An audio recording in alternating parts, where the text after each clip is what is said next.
Basically ہوتا ہے کیا ہمارے ایجوکیشن سسٹم ہے نا، اس کے اندر ہمیں لبرلزم کہہ لو، اس کو آزادی فکر کہہ لو، کچھ بھی کہہ لو، آج کل بڑی تیز سے جو چیز چل رہی ہے نا کہ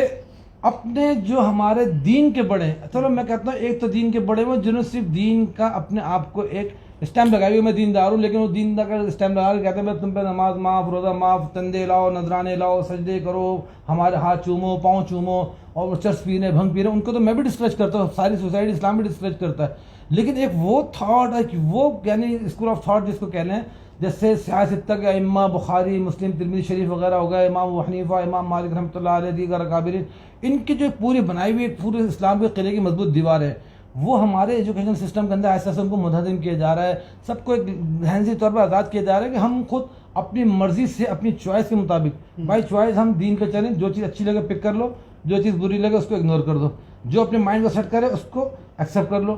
آپ کو میوزک اچھا لگ رہا ہے، آپ میوزک کو ایڈجسٹ کر لو اسلام کے اوپر کہ ہاں اسلام میں کوئی اس کا حرج نہیں، کوئی مذاق نہیں، آپ کو کلین شیو ہونا ہے تو آپ وہ بھائی اسلام میں جو داڑھی کی کوئی ضرورت نہیں ہے۔ اس طرح کی فلم بھی بنی تھی تو اس کے اندر ڈائلاگ آیا تھا کہ بھائی جو ہے نا وہ اسلام جو ہے نا وہ اسلام میں داڑھی، اسلام میں داڑھی میں اسلام نہیں، اس طرح کی ٹاپک چل رہے تھے نا۔ تو تم لوگ جو ایجوکیشن سسٹم اس میں تم لوگ کیا فیل کرتے ہو، کس طرح کی چیزیں ڈسکشن کرتے ہو؟ میرا تو اپنا ذاتی یہ خیال ہے کہ آج کل کیونکہ آزاد سوچ کے مالک ہیں ہر کوئی، سبھی، چاہے لڑکا ہو چاہے لڑکی ہو، سب اتنے زیادہ لبرل اور گھر سے اتنی آزادی، اور گھر سے اور معاشرے نے بھی اتنی آزادی ان کو دے دی ہے، اور سب رائٹ سب کو مل گئے ہیں اتنے، جن کا میرے خیال میں وہ زیادہ تر یوز سے زیادہ ابیوز کرنا اسٹارٹ ہو گیا ہے، کیونکہ ہر کسی نے اپنا اسکول آف تھاٹ، اپنے ذہن میں جو بات ان کو سمجھ میں آ رہی ہے کہ یہ مجھے چیز صحیح لگ رہی ہے تو میں یہ کر لوں گا، یہ چیز صحیح نہیں لگی، وہ اسلام کو انہوں نے سیکنڈری کر دیا، اور اپنی خود کی ذاتی جو مینٹیلٹی ہے اور جو سوسائٹی ان کو پریچ کر رہی ہے اور جو فیڈ کر رہی ہے، کیونکہ ہم لوگ دیکھتے ہیں جیسے نیٹ فلکس ہو گیا، سوشل میڈیا ہو گیا، یہ بیسکلی ایک بیس بنا رہا ہے۔ آج ہم لوگ نیٹ فلکس دیکھتے ہیں، اس میں کوئی ایسا میرا نہیں خیال کہ 80% جو شوز ہیں اس میں، ان میں وہ اس طریقے کی چیزیں ہم لوگ کو فیڈ ان کر رہے ہیں، جو کہ نیکسٹ 10 ایئرز میں بہت زیادہ ہم لوگ کے لیے ڈیواسٹیٹنگ ہو جائے گی آل اوور دا ورلڈ، کیونکہ وہ چیزیں ہم لوگ کے لیے نارمل ہوتی جا رہی ہیں۔ شروع میں ہم لوگ کو لگتا تھا کہ جیسے فار ایگزامپل جیسے ہومو سیکشولیٹی ہے، یہ بہت ہی ایک ٹیبو سمجھا جاتا تھا سوسائٹی میں، آج کل بہت سے ایسے ممالک ہیں جن میں یہ چیز جو ہے وہ لیگلائز کر دی گئی ہے، اور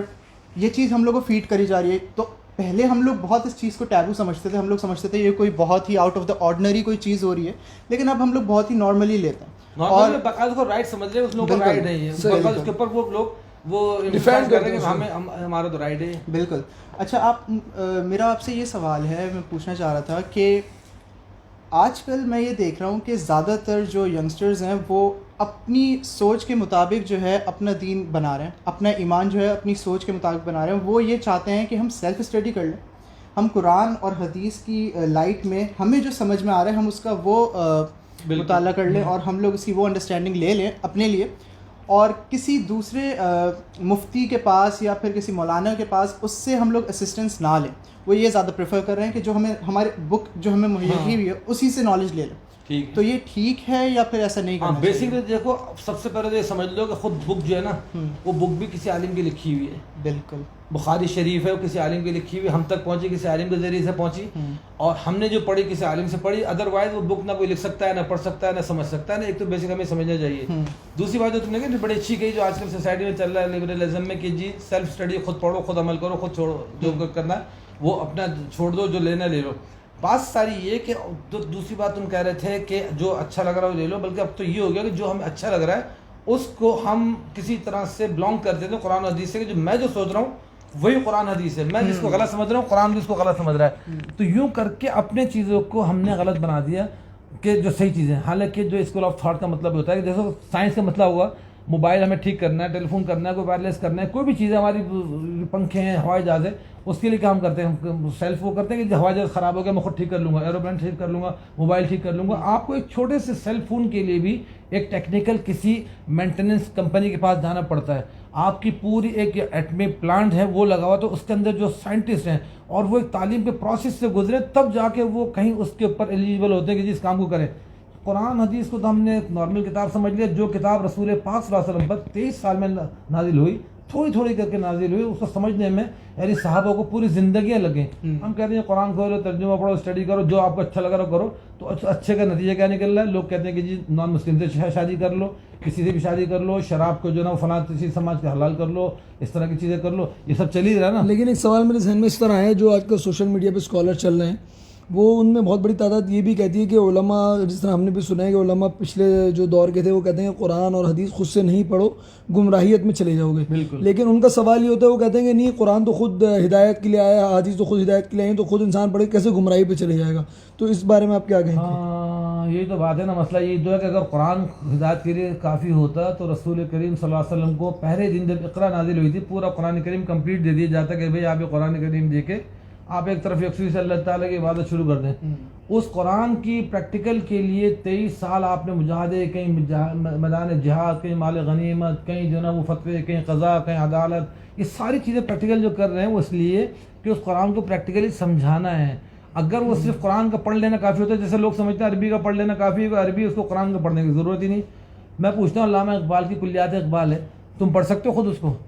تم پڑھ سکتے ہو؟ نہیں پڑھ سکتے نا. اردو ہماری مادری زبان ہے, تو کلیات اقبال کو سمجھنے کے لیے ہمیں اردو ادب میں ماسٹر کرنا ہوگا, پی ایچ ڈی کرنا ہوگا, جب جا کے سمجھ میں آئے گا, ورنہ علامہ اقبال کے اشعار ہمارے سر سے گزر جائیں گے. تو قرآن تو اللہ تعالیٰ کی کتاب ہے, اس کو سمجھنے کے لیے بغیر کسی استاد کے کیسے ہم سمجھ سکتے ہیں؟ یہ اسکالر میں سمجھتا ہوں دین کے بہت بڑے, ایک اسکالر تو کہنا بھی ان کو بس ایک وہ ہے, صرف داڑھی رکھ لینا, پگڑی پہن لینا اور اسلام کو ڈسکریج کر دینا, یہ دین کی خدمت نہیں ہے. یہاں تو اتنے بڑے بڑے بلیفز کو جو اسلام کے ستون ہیں ان کی جڑیں کاٹی جا رہی ہیں, بڑے پیار سے, محبت سے, قرآن حدیث کا نام لے کے اتنے بڑے بڑے عقائد کی جڑیں ہلا دی گئی ہیں. یہ خطرناک صورتحال ہے, قیامت کی نشانیاں. پہلے خوارج آئے, معتزلہ آئے, اور پتہ نہیں کتنے کتنے ناصبی آئے, ایسے تو فتنے آئے. ایسے نہیں پہلے بھی فتنے نہیں آئے. خلق قرآن کا ایک فتنہ کہلاتا تھا کہ اس کے اوپر بڑے بڑے ائمہ کو وہ یعنی کوڑے لگائے گا, اصولیاں دی گئیں. تو آج کے بھی فتنے ہیں بہت بڑے بڑے کہ جی وہ کسی طرح سے سیاستہ کو بھی ڈاؤٹ فل کیا جا رہا ہے. جو چیز اس میں سے اچھی لگ رہی ہے, ہاں یہ صحیح ہے, ٹھیک ہے, جو نہیں لگ رہی اس کو گھما پھرا کے ڈینائی کرنا ہے کہ جی حدیث صحیح نہیں ہے, وہ نہیں ہے. بہرحال بات ہماری چلے تھی لبرلزم کے اوپر نا, تو وہ ماڈرن طور پہ ویسے دیکھو لبرل کوئی ہے, اگر کوئی گناہ سمجھ کے کوئی گناہ کر رہا ہے نا 70 مرتبہ بھی کرتا اللہ معاف فرما دیں گے. لیکن بڑا جو جرم آج کل ہو رہا ہے نا وہ یہ کہ گناہ اور پھر جواز گناہ, کہ ایک تو گناہ کرنا ہے پھر اس کے جواز بھی قرآن سے پیش کرنا ہے کہ جو قرآن میں میوزک جائز ہے, جی آپ میوزک سننے نا گناہ سمجھ کے سننے تو آپ معافی مانگ لیں گے, لیکن میوزک آپ ریفرنس دے رہے ہیں, حضرت داؤد میوزک کرتے تھے, جھرنے بہ رہے ہیں, میوزک کی آواز آ رہی ہے, پتے سڑسڑاہٹ کرتے ہیں اس میں میوزک کی آواز آ رہی ہے. اس کا مطلب کہ اللہ تعالیٰ نے اپنی پوری کریشن کو نا وہ سنگر بنا دیا, موسیقار بنا دیا, کہ انسٹرومنٹ بنا دیا جو میوزک کر رہے ہیں. بھائی وہ نیچرل چیزیں جو اللہ تعالیٰ نے بنائی اس کو اپنے گناہ گار کی شیاطین کی جو چیزیں اس سے نہیں ملائے, تو یہ چیز بڑی خطرناک ہو رہی ہے کہ حرام کو حلال کرنے کے لیے, گناہ کو جائز کرنے کے لیے جواز گناہ, یہ چیز صحیح نہیں ہے میرے نزدیک تو بالکل, بلکہ اسلام کے نزدیک صحیح نہیں. میں کیا ہوتا ہوں, میری کیا حیثیت ہے؟ اچھا, میں نے یہ بھی دیکھا ہے کہ ہم لوگوں نے خود سے ایک ڈفرینس کریٹ کر دیا ہے. ایک ڈفرینس تو نہیں, ہم لوگ ڈفرینشیٹ کرتے ہیں بیسکلی ایکسٹریمزم پہ اور ایک آزاد سوچ اور آزاد خیال کے جو لوگ ہیں ان میں. جیسے ہم لوگ اپنے خاندان میں بھی دیکھتے ہیں, کچھ لوگ ہوتے ہیں کہ جو میوزک بالکل بھی نہیں سنتے, جیسے دوسری چیزیں بالکل بھی ایسے کام نہیں کرتے جو کہ ناجائز ہیں, حرام ہے اسلام میں. لیکن کچھ لوگ ہوتے ہیں جو مطلب فار ایگزامپل جو ہم ہی ہیں, ہم میں سے ہی ہیں جو وہ لوگ کام کرتے ہیں. اب ہم لوگ دوسرے لوگوں کو جو وہ کام نہیں کرتے, ہم لوگ ان کو کہتے ہیں وہ ایکسٹریمسٹ ہیں, اور ہم لوگ ایکسٹریمسٹ نہیں ہیں. حالانکہ وہ جو ہیں وہ صحیح اسلام فالو کر رہے ہیں, ہم خود وہ صحیح اسلام فالو نہیں کر رہے, لیکن ہم لوگوں نے خود سے سیلف سیٹسفیکشن کے لیے کسی چیز کے لیے یہ چیز خود سے مان لیا, پارٹی بنا رہی ہے, وہ ایکسٹریمسٹ ہے نا, اور اس کو سادہ الفاظ میں کہتے ہیں صوفی بن رہا ہے بہت زیادہ. اس سے بھی سادہ الفاظ میں کہتے ہیں حاجی ثناء اللہ کا پوتا بن رہا ہے نا. تو یہ ہوتا ہے. بہرحال چلو اللہ پاک سب کو ہدایت دے, جو ہی کر سکتے ہیں انشاءاللہ. وآخر الدعوانا الحمدللہ رب العالمین.